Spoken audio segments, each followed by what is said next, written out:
എന്താണ് സാർ ഇതിന്റെ അർത്ഥം? ചോദ്യം ഉത്തരവൊന്നും വേണ്ട. തൽക്കാലം മാഡം വണ്ടിയിലോട്ട് കയറണം എന്ന് പറഞ്ഞ് എനിക്ക് കാര്യം അറിയണം. സോറി.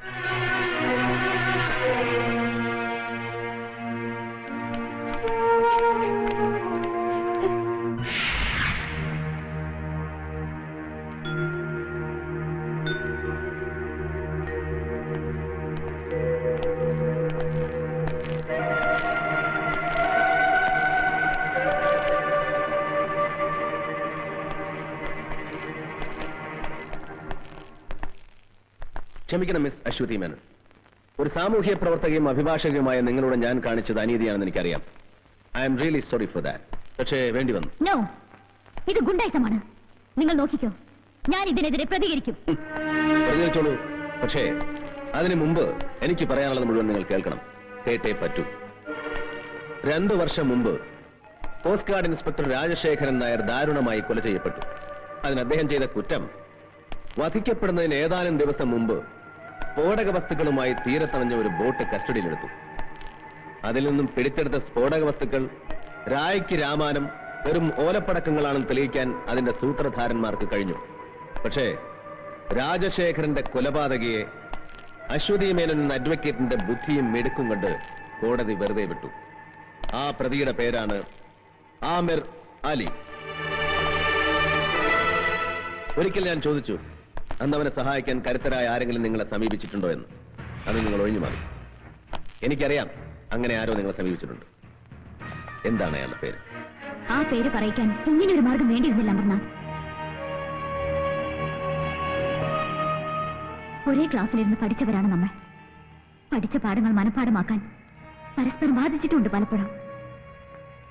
ആ അമർനാഥാണോ ഒരു ശത്രുവിനെ പോലെ, ഒരു കുറ്റവാളിയെ പോലെ? എന്നെ അമർനാഥിന് അറിയില്ലേ? ഒരു ദൗത്യം ഏറ്റെടുത്താണ് ഞാൻ ഇവിടെ വന്നത്. പക്ഷേ ഞാൻ തോറ്റുപോയി. എന്നെ തോൽപ്പിച്ചവരുടെ കൂട്ടത്തിൽ താൻ ഉണ്ടാകരുതെന്ന് ഞാൻ ആഗ്രഹിച്ചു. ഒരു വട്ടമെങ്കിലും ജയിക്കാൻ, ഒരു സമൂഹത്തെ മുഴുവൻ രക്ഷിക്കാൻ ഒരു കച്ചിത്തിനുമാണ് എനിക്ക് ആ പേര്. Please please tell me. നിങ്ങൾ എന്നെ ഒരുപാട് തെറ്റിദ്ധരിച്ചിരിക്കുകയാണ്. ആ കേസ് ബാധിച്ചതിലൂടെ രാജ്യദ്രോഹികളാണ് ഞാൻ രക്ഷിച്ചതെന്ന് എനിക്കറിയില്ലായിരുന്നു. ഒരു പ്രതിക്ക് വേണ്ടി കോടതിയിൽ ഹാജരാകുക, കേസ് ജയിക്കുക, അഡ്വക്കേറ്റ് എന്ന നിലയിൽ പ്രശസ്തി നേടുക, പിന്നെ ഞാൻ ഒരുപാട് ഇഷ്ടപ്പെടുന്ന ഒരാളിന്റെ സുഹൃത്ത്, അനുയായി, സന്തത സഹചാരി. അയാൾ വന്ന് കാല് പിടിച്ചപ്പോ ആരാണ്?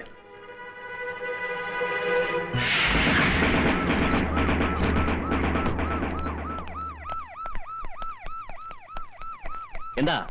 എന്ത് വേണം? എനിക്ക് വീടൊന്ന് പരിശോധിക്കണം. പരിശോധിക്കാൻ? ഞാൻ ആരാണെന്ന് തനിക്കറിയോ? അറിയാം, മന്ത്രിയാണെന്നറിയാം. അതുകൊണ്ടാണ് സ്പെഷ്യൽ സാങ്ഷൻ ഇവിടെ വന്നിരിക്കുന്നത്.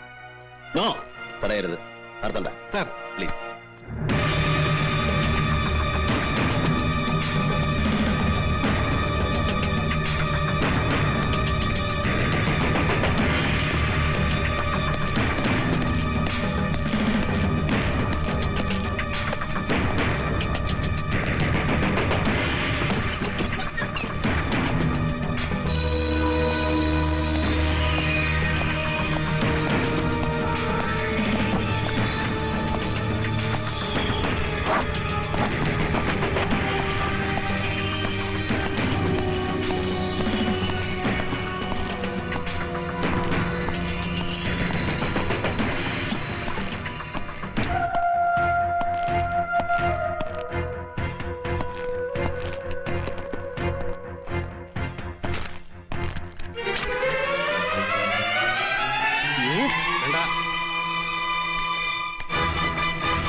ഇതെല്ലാം പരിശോധിക്കുന്നതുവരെ നിങ്ങൾ സേഫാണ്.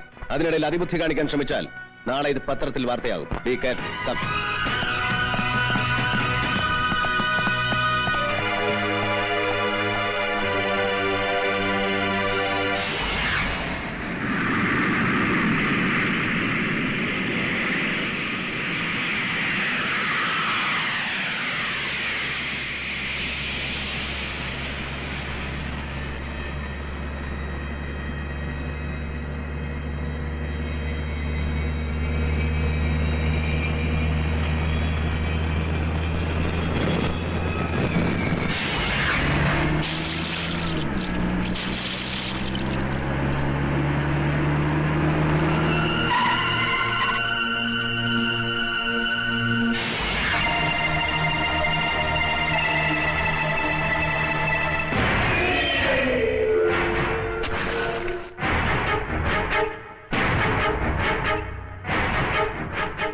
क्या नाम था उस कमीने इंस्पेक्टर का?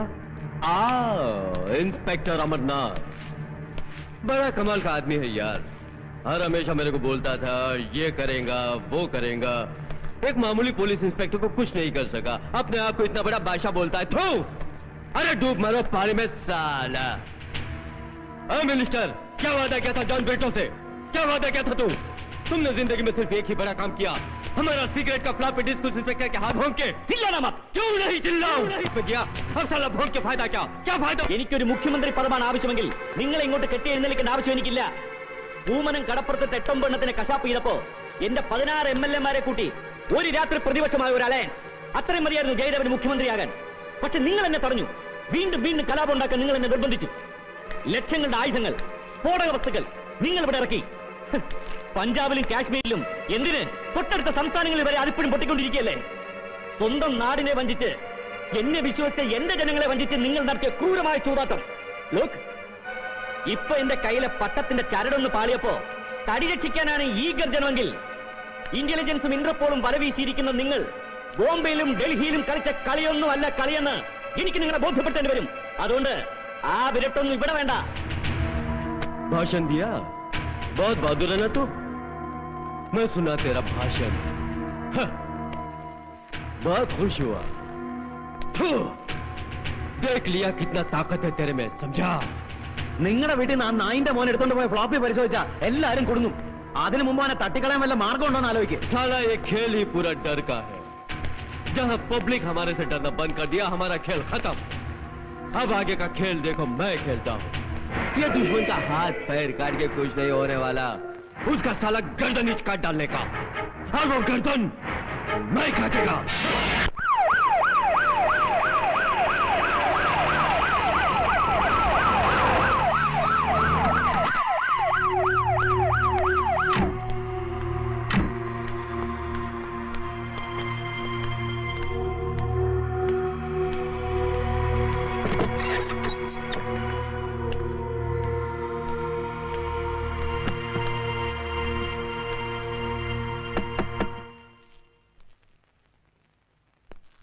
ഒരു കത്ത്. ഇതാ.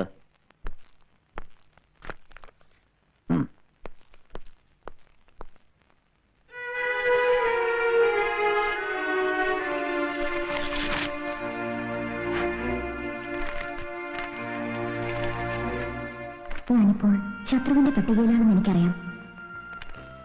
എങ്കിലും ആവശ്യപ്പെടുകയാണ്, വിരോധമില്ലെങ്കിൽ ഒന്നിന്റെ വീട് വരെ വരാമോ? മന്ത്രിയായിട്ടല്ല, പഴയ അബ്ദുൾ റഹീമായി. പക്ഷെ ചില രഹസ്യങ്ങൾ അത് പറഞ്ഞേ പറ്റൂ എന്ന് സ്വന്തം അശോകി.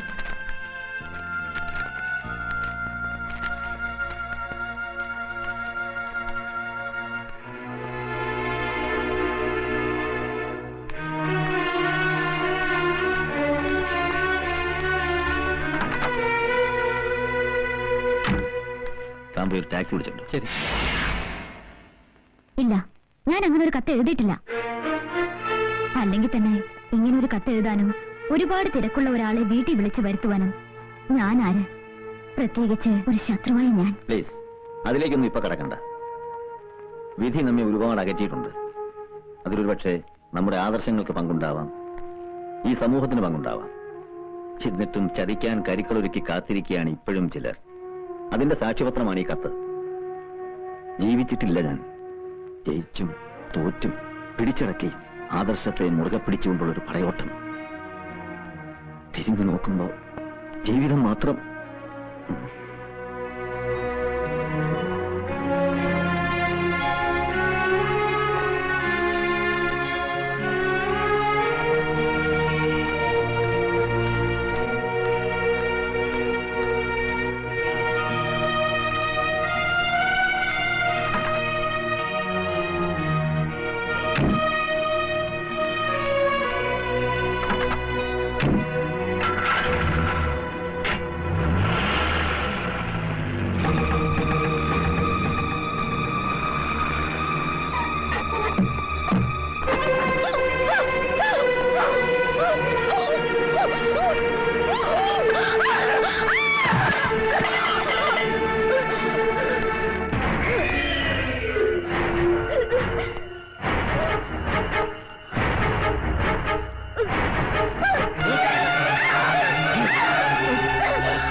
സത്യമാണെന്നറിയില്ല. ഇന്നലെ രാത്രി മന്ത്രി അബ്ദുൾ റഹീം സാറ് രഹസ്യമായി വീട്ടിൽ വന്നതായിട്ടാണ് ഇവിടെയൊക്കെ സംസാരം. അങ്ങനെ സംസാരം എന്താണ് കുഴപ്പം? താൻ വെറുതെ ആളുകളോട് ചൂടാകണ്ട. പ്രശ്നത്തിന്റെ പോക്ക് മുഴുവൻ അബ്ദുൾ റഹീം സാറിന്റെ ലക്ഷ്യം വെച്ച.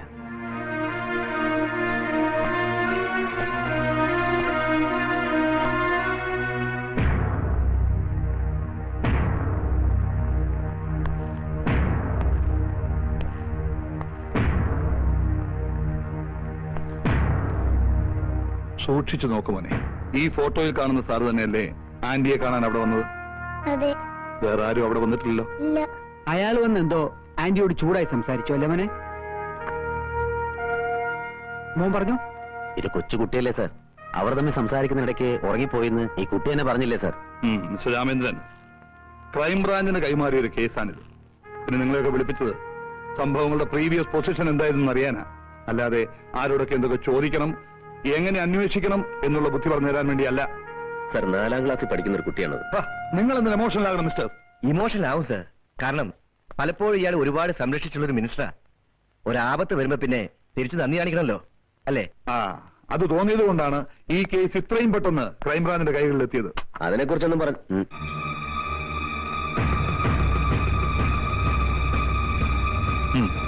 സാർ.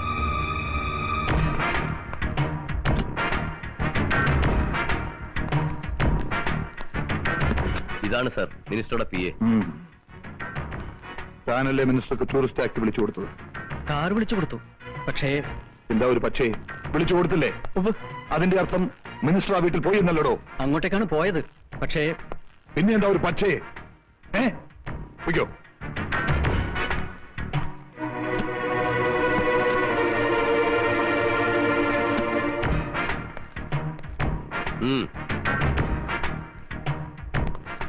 തന്റെ വണ്ടിയിലാണ് മന്ത്രി അശ്വതിയുടെ വീട്ടിലേക്ക് പോയത്.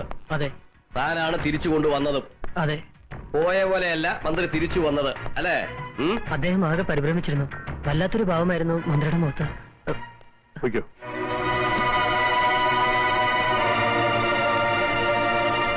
സാർ, മിനിസ്റ്റർക്ക് ആ പെണ്ണിനോട് വേറെയും ശത്രുതയുണ്ട്. അദ്ദേഹത്തിനെതിരെ പ്രകടനം നയിക്കുക, പരസ്യമായി വെല്ലുവിളി നടത്തുക, അതും പഴയ കാമുകി. അല്ലായിരുന്നെങ്കിൽ ഒരിക്കലും അസമയത്ത്, അതും മറ്റാരെയും കൂടാതെ അദ്ദേഹം അവിടെ പോകുമായിരുന്നില്ല. അതെ, മിനിസ്റ്റർ ആയതിന്റെ പേരിൽ സംശയിക്കപ്പെടുന്ന ഒരാളെ ചോദ്യം ചെയ്യാതെ വിടുന്നതും ശരിയല്ല. സാർ പ്ലീസ്, ഇതിന്റെ പിന്നിൽ പ്രവർത്തിച്ചിരിക്കുന്നത് മുഴുവൻ ദേശദ്രോഹികളാണ് സാർ. മറ്റു പല കുറ്റങ്ങളും പുറത്തു കൊണ്ടുവരാതിരിക്കാനും പലരെയും നിശബ്ദരാക്കാനും വേണ്ടി മനഃപൂർവ്വം കളിച്ച കളിയാണ് സാർ. ഷടാപ്പ്! താൻ ആരാടോ ഇതൊക്കെ ചോദിക്കാൻ? കാക്കി കുപ്പായം അണിയിച്ച് എല്ലാവരെയും രക്ഷിക്കാൻ വേണ്ടി ദൈവം ഭൂമിയിലേക്ക് ഇറക്കി വിട്ട ദൈവപുത്രന. ബാക്കിയുള്ളവരൊക്കെ മണ്ടന്മാരല്ലേ? പാതിരാത്രി നേരത്ത് അംഗരക്ഷകനെയും ഔദ്യോഗിക വാഹനം ഉപേക്ഷിച്ച് മന്ത്രി ആ പെണ്ണിന്റെ വീട്ടിലേക്ക് പോയത് ശൃംഗരിക്കാനല്ലേ? സാർ ഇറങ്ങി പോണം mister. I say you get out മാൻ.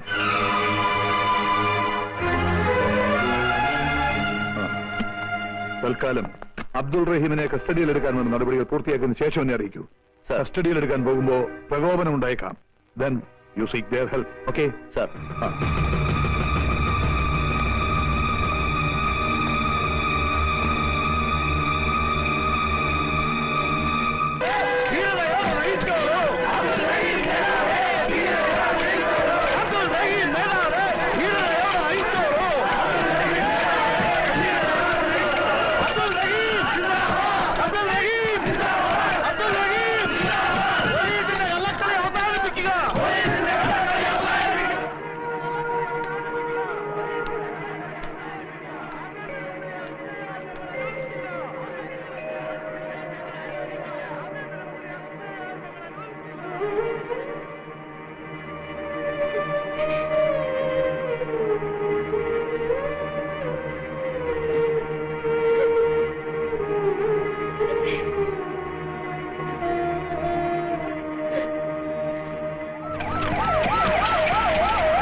തോപ്പിച്ചിട്ടുണ്ടോ നമ്മളെ?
മറ്റേ വണ്ടി ഇങ്ങോട്ട്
കോസ്റ്റ് ഗാർഡ് ഇൻസ്പെക്ടർ രാജശേഖരൻ നായരുടെ നിഷ്ഠൂരമായ കൊലപാതകം, പൂമനം കടപ്പുറത്ത് നിങ്ങൾ നടത്തിയ ഹീനമായ മനുഷ്യക്കുരുതി, അധോലോക നായകൻ ജോൺ ബ്രിട്ടോയുമൊത്ത് നിങ്ങൾ നടത്തിയ വൻ ആയുധക്കള്ളക്കടത്ത്, ഇതെല്ലാം പുറത്തു വരുമെന്ന് ഉറപ്പായപ്പോൾ അശ്വതി എന്ന പാവം പെൺകുട്ടിയെ ശ്വാസം മുട്ടിച്ചു കൊന്നു.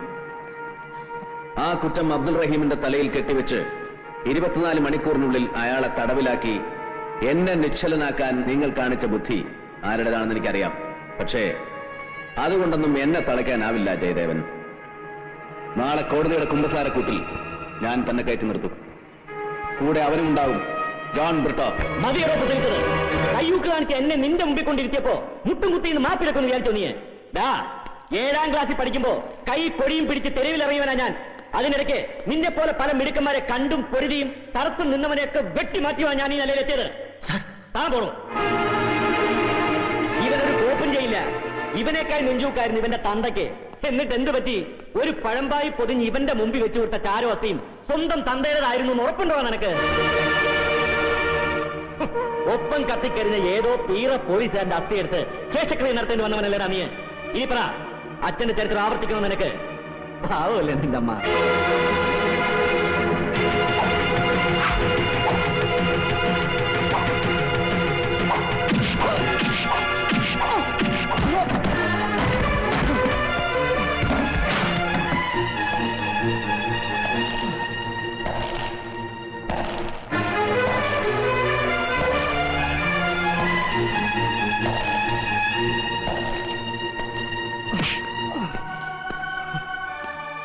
ആ അസ്ഥിയും ചാരവും പുണ്യതീർത്ഥത്തിൽ ഒഴുക്കുമ്പോഴും ആ ആത്മാവിനെ ബലിയൂട്ടുമ്പോഴും കണ്ണു നിറച്ച് കാണാതെ പിരിഞ്ഞ അച്ഛനും സത്യം എന്റെ നെഞ്ചിലുണ്ടായിരുന്നു. 1000 വട്ടം ജന്മം എടുത്താലും അച്ഛനെന്ന വാക്കിന്റെ അർത്ഥവും പൊരുളും നിനക്ക് മനസ്സിലാവില്ല. അതറിയണമെങ്കിൽ ഒറ്റ തന്തയ്ക്ക് ജനിക്കണം.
നിങ്ങൾക്ക് അച്ഛനെയും മകനെയും സഹോദരങ്ങളെയും നഷ്ടപ്പെടുത്തിയത് ഇവനാണ്. മതത്തിന്റെയും ജാതിയുടെയും പേരിൽ ഇവിടെ നടന്ന കൂട്ടക്കൊലകളുടെ മുഴുവൻ പിന്നിൽ പ്രവർത്തിച്ചത് ഇവനാണ്.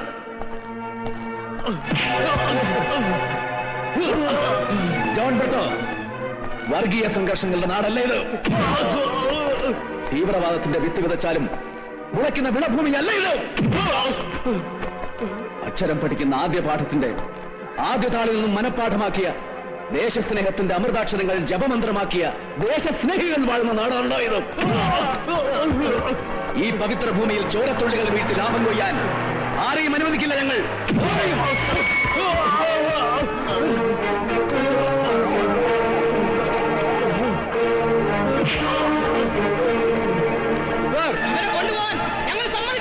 ഇവനെ ഞങ്ങൾക്ക് വേണം. ഇവരെ ഞങ്ങൾക്ക് വിട്ടുതരണം. ഇവരെ ശിക്ഷിക്കേണ്ട കോടതി ഇതാണ്. നിങ്ങൾ നിയമം കയ്യിലെടുക്കരുത്. സമാധാനമായിട്ട് പിരിഞ്ഞു വേണം.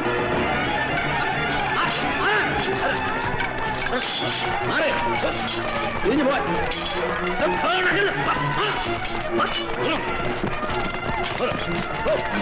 പ്രശ്നമുണ്ടാക്കരുത്.